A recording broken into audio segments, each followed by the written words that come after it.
ಈಗ ಒಂದಷ್ಟು ಸುದ್ದಿ ಆಗ್ತದೆ. ತಮನ್ನಾ ಭಾಟಿ ಅವರು ನಿನ್ನೆ ದಿನ ಬೆಂಗಳೂರಿಗೆ ಬಂದಿದ್ರು.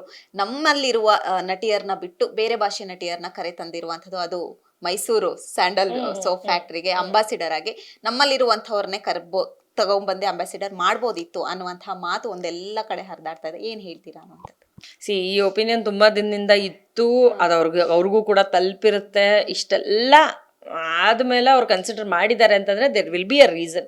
ಈಗ ಆರ್ಟಿಸ್ಟ್ಗಳಿಗೆ ಲ್ಯಾಂಗ್ವೇಜ್ ಬ್ಯಾರಿಯರ್ಸ್ ಇರಲ್ಲ, ಅಥವಾ ಏನಂತಾರೆ ಈ ಭಾಷೆನಲ್ಲಿ ಮಾಡಬೇಕು, ಆ ಸಿನಿಮಾದಲ್ಲಿ ಮಾಡಬಾರ್ದು, ಈ ಕಂಪ್ನಿ ಒಪ್ಕೋಬೇಕು, ಆ ಕಂಪ್ನಿ ಒಪ್ಕೋಬಾರ್ದು ಅನ್ನೋ ಥರದ ಆರ್ಟಿಸ್ಟ್ಗಳಿಗೆ ಇರಲ್ಲ. ಸೊ ಅವ್ರ ಕಡೆಯಿಂದ definitely we can not consider it as a mistake.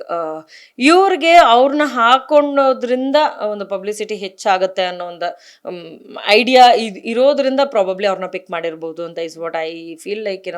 50-50 opinion ಅಲ್ಲಿ ನಾನು ಇರ್ತೀನಿ. ಯಾಕೆ ಅಂತಂದ್ರೆ ನಮ್ಮಲ್ಲಿರೋರ್ನ ನಮ್ಮವರು ಚೂಸ್ ಮಾಡೋದನ್ನ ಕಲಿಬೇಕು. ಸೊ ಚೂಸ್ ಮಾಡೋರು ಮಾತ್ರ ಅಲ್ಲ, ನಮ್ಮಲ್ಲಿರೋರು ಕೂಡ ಹಾಗೆ ಬಿಹೇವ್ ಮಾಡಬೇಕು ಅನ್ನೋದನ್ನ ಹೇಳೋದಕ್ಕೆ ಇಷ್ಟಪಡ್ತೀನಿ. ಯಾಕಂದ್ರೆ ಹೊರಗ್ನವರು ಯಾವಾಗೋ ಒಂದ್ಸತಿ ನಾವು ಅಪ್ರೋಚ್ ಮಾಡಿದ ತಕ್ಷಣ ಇಂಪಾರ್ಟೆನ್ಸ್ ಕೊಡ್ತಾ ಇದ್ದಾರೆ ಅಂತಂದ್ರೆ ಆಬ್ವಿಯಸ್ಲಿ ನಮ್ಮ ಇಂಟ್ರೆಸ್ಟ್ ಅವ್ರನ್ನ ಪಿಕ್ ಮಾಡ್ಕೊಳ್ಳೋದ್ರಲ್ಲೇನೆ ಹೋಗುತ್ತೆ.